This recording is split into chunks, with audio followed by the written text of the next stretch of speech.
Happy Halloween, everybody. Wanted to show you a little bit of my controlled chaos.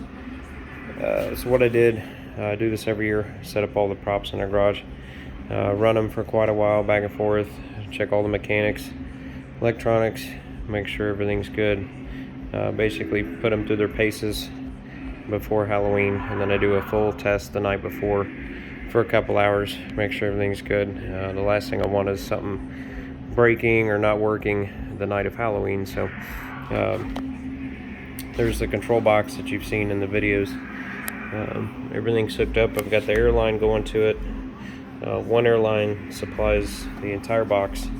All of my air hoses are hooked up. I know this looks like a bird's nest, but it is controlled chaos. It's not going to look like this when I set it all up out in the yard, but just to do testing, this is what it looks like. And then you can see all of the airlines going around. We've got more airlines going there for the full length, for the stand-up coffin, my zombie cage, Betty and her stand-up coffin, and then Byron and his sit-up coffin. We're just playing around with it. And then there's one of the amplifiers I use for my sound. I do a mixed creation of stuff back here. This is a preamp for RCAs. Kind of gives me a little more volume for the animated sounds that's coming out of these peekaboos. Helps me make a little bit louder. But anyways, I don't have the lights hooked up for the props. All the electrical cords will plug in right here. I do have the two lights here that are for my newest stand-up coffin there.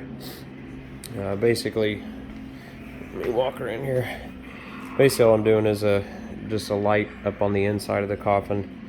That stays on the whole time. And then there is, I've been down here. There is a LED light that will light up when he comes out of the coffin.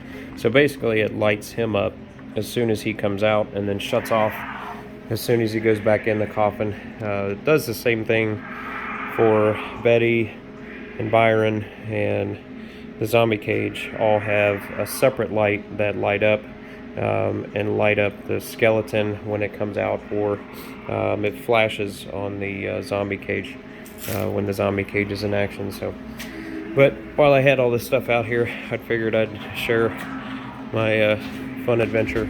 And then there's my new, I don't know if I showed this yet, this is my new control box for the props.